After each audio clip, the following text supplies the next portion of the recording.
ကဲဒီနေ့မှာကျောင်းသားအများစုမှားကြတယ် grammar တွေက reported sentence အကြောင်းပြောပြမယ် reported sentence မှာဒီ derived Spanish နဲ့ reported sentence တော့ဟိုဘက်ဒီဘက်အဲ့လိုပြောင်းလဲလုပ်ခိုင်းတာဒီ grammar တွေကဖြေခိုင်းနေဆိုရင်သူတို့နှစ်ခုကွာချက်ချက်ကိုကြည့်မယ်ကွာချက်ချက်မှာဆိုရင်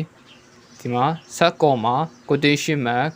ဒီမှာကျတော့ comma quotation mark ကိုမရှိတော့ဘူးဒီနေရာမှာတတ်ထည့်လိုက်ကြ reported sentence တတ်ထည့်ဆိုတဲ့ statement ကိုပြချင်တယ်ဆို reported sentence ကိုယူဆရမယ် direct ဒီလို quotation mark တွေဒီလို comma တွေနဲ့တို့ခံထားတယ်ဆိုဒါ direct Spanish လို့သတ်မှတ်ရမယ်ဒီနှစ်ခုကိုတေချာခွဲခြားတတ်သွားပြီဆိုရင်ဟိုကနေဒီကနေဟိုပြောင်းတဲ့ကိစ္စကိုဆက်လုပ်လို့ရပြီအရင်ဆုံးသူတို့နှစ်ခုကိုခွဲခြားသိအောင်ရေးလုပ်ရမယ်နော်ဒုတိယ sentence ကိုကြည့်တာ comma quotation တတိယ sentence comma quotation စတုတ္ထ sentence comma quotation comma နဲ့ quotation ပါနေရင် direct Spanish လို့သတ်မှတ်ထားရမယ် comma quotation မပါဘူးဆိုရင် reported sentence လို့သတ်မှတ်ထားရမယ်ကဲဟုတ်ပြီသူတို့နှစ်ခုကိုခွဲခြားတတ်သွားပြီခွဲခြားတတ်သွားပြီဆိုရင်ဘာဆက်လုပ်မလဲနှစ်ခုကိုဟိုဘက်ဒီဘက်ပြောင်းမယ်ပြောင်းဖို့ဆိုရင်ဥပမာ sentence ကိုကြည့်She said I watch TV every day. She said that she watched TV every day. ဒါဆန်းနဲ့စိတ်မင်းနေပဲဒါပေမဲ့ပုံစံရေးတဲ့ပုံစံကွဲပါတယ်ပထမ sentence မှာက direct Spanish မှာ comma quotation နှစ်ခုပါတယ်အဲ့ဒါကြောင့်သူက direct Spanish ဒုတိယကျတော့ comma quotation မပါဘူးဒီမှာ that ထည့်လိုက်တယ်အဲ့ဒါ reported Spanish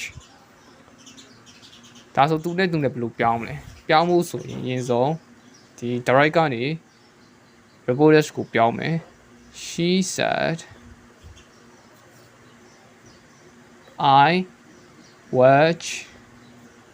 TV every day I watch TV every day she watch ဒီ sentence မှာဆိုရင်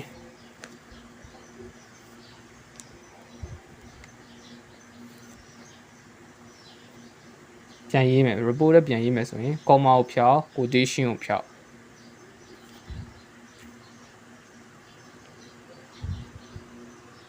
comma ကိုဖြောက် quotation ကိုဖြောက်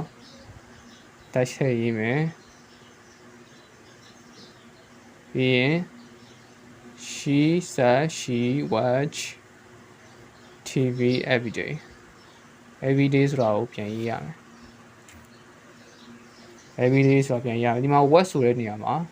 watch ကို value ပြောင်းလိုက်တယ်ဘာကြောင့်ပြောင်းလဲဆိုတော့သူကရှေ့ရမှာစက်ကလည်း value ဖြစ်နေတဲ့အတွက် value ပြောင်းလိုက်တယ်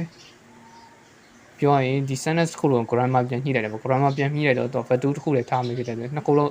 value တစ်မျိုးလည်းထားပြီးတယ် value watch ကိုသုံးလိုက်တယ်တတ်ထည့်လိုက်တယ်ဒါကြောင့် reported sentence ဖြစ်သွားတယ်အဲ့လိုအပြန်လန်ဒီ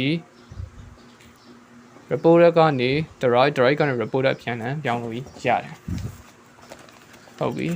ဒါဆိုဘာတွေလိုလေးလဲပြောင်းတဲ့နေရာကို view site ဖို့က view site ဖို့ကဘာတွေလိုလဲဆိုတော့ဒီ column နှစ်ခုကအရင်ရေးကြည့်ပါတယ်